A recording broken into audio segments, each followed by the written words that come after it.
Nagpasaring si Senador Robin Padilla sa mga bumabatikos sa pagganap niya ng original na video ng online press conference ni Vice President Sara Duterte.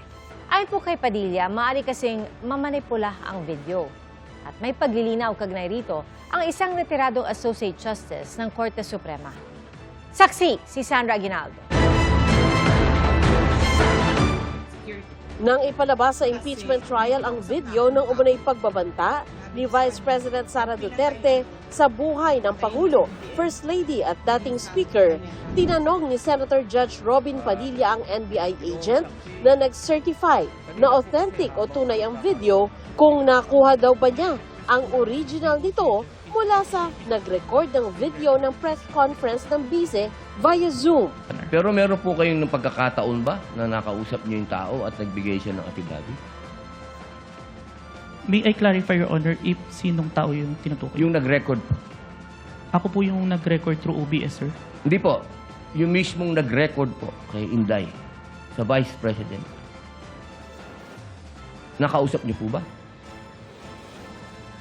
Yung raw file po. Kasi napakahalaga po nun. Kasi doon po natin malalaman kung original ba o hindi. The video itself, sir, is publicly available. That's why I performed the recording, sir. Ano niyo po ba yung original? Yung original, hindi po yung galing sa internet. The original, no, sir. Ang sinabing ito ni Padilla, pinutakte online ng tila pantutuya.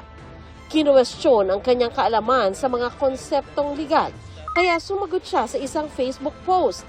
Pinasaringan niya ang anyay mga bayaran na kahit daw alam ang katotohanan ay nililigaw ang mga tao. Hindi niya sinabi kung sino ang pinatutungkulan niya. Aniya, ang press conference na ginawa ni VP Sara sa pamamagitan ng video conferencing app na Zoom ay naire-record at naipalalabas ng live sa pamamagitan ng internet. Maaari raw itong i-record ng host at ang mga kasama sa online conference. Paniwala ni Padilla, yun daw ni-record ng mga kasama sa online press conference ang tinutukoy niyang original.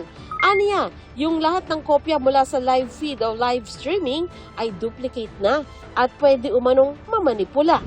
Paliwanag ni dating Supreme Court Associate Justice Adolf Ascuna, ang mga recording online ay tinatanggap na ebidensya basta maipapakita na hindi ito dinuktor. Any recording based on a transmission through online would be admissible as long as it's not tampered. May iba po ang video presentation kaysa physical document, iba ang rules of authenticity.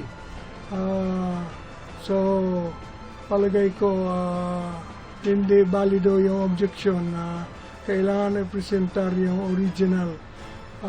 There is no original because every transmission is an original. Ayon kay NBI agent John Mark Calilu, ang video na ipinalabas sa impeachment trial ay nirecord niya sa pamamagitan ng software na nakapagre-record ng live stream videos. Kinuha raw niya ito sa Facebook ni Attorney Harry Roque, kaalyado ng pamilya Duterte.